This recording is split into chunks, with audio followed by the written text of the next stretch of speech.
Hey everyone, it's Ethan here. Okay, so today we're going to be drawing a portrait of a pirate character. I'm actually drawing from a sculpture by artist Andrew Bergholtz, so credit goes to him, and I'll leave a link to the original sculpture in the description. The material I'll be using is a Conte 17 charcoal pencil, and I'll be drawing on smooth newsprint. So as usual, I'll create a rough and very light wireframe of the head to help me place it on the paper and make sure that everything is going to fit. So for this head, the scarf is actually taking up quite a bit of room on the right hand side, so I have to shift the face to the left a little bit in order to make room for that.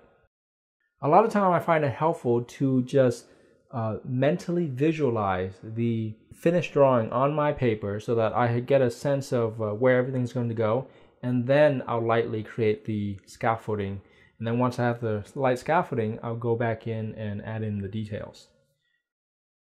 Usually I like to start with the eyes when adding the details, but with this head, the nose is so prominent and interesting that I decided to start there first.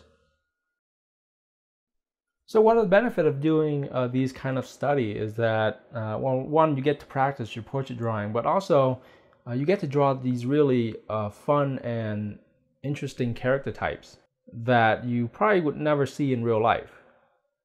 And in this case, the sculpture did a really great job in designing the face and the expression and making it look really interesting.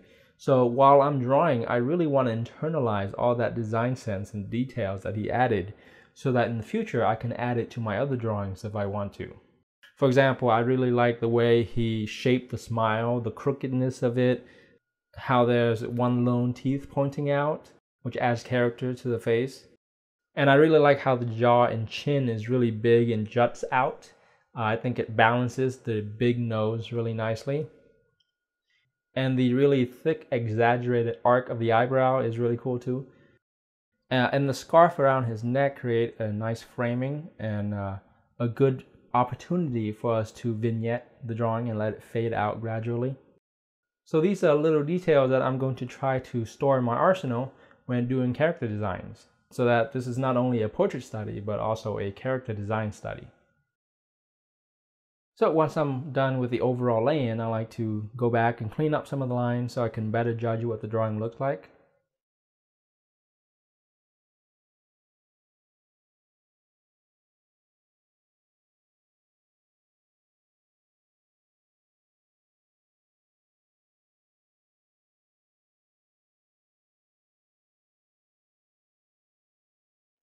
And once I'm done with the shadow mapping, I'll switch back to a 2B charcoal pencil and fill in the shadows.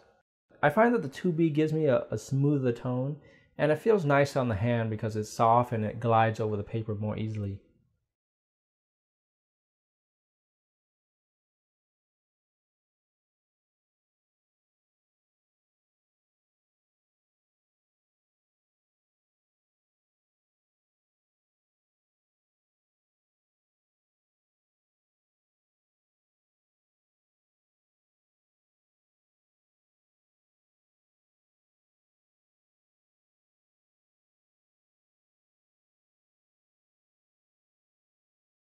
And here you see me adding in the cast shadow for the earrings. Cast shadows are great because not only do they make the earrings look more three-dimensional, but it also helps to describe the form of the earlobe. So here you can see how the cast shadows of the two earrings wraps around the earlobes and gives it more dimension. So cast shadows are great. Always try to take advantage of every cast shadow you see. And now I'm just going in and adding in the halftone to create a better transition between the shadow and the light, and refining some of the edges and cleaning up the lines.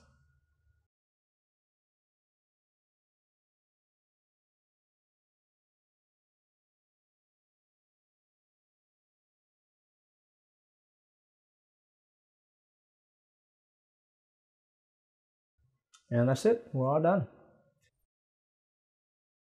If you want to learn more about portrait drawing, check out my Portrait Fundamentals course. It's a very beginner-friendly course that walks you through all the basics of portraiture, from constructing a basic head, facial proportions, drawing the features, and finally drawing a realistic portrait step by step. You can learn more about it by going to mydrawingtutorials.com/portrait or clicking on the image on the screen. Thank you so much for watching, and until next time, happy drawing.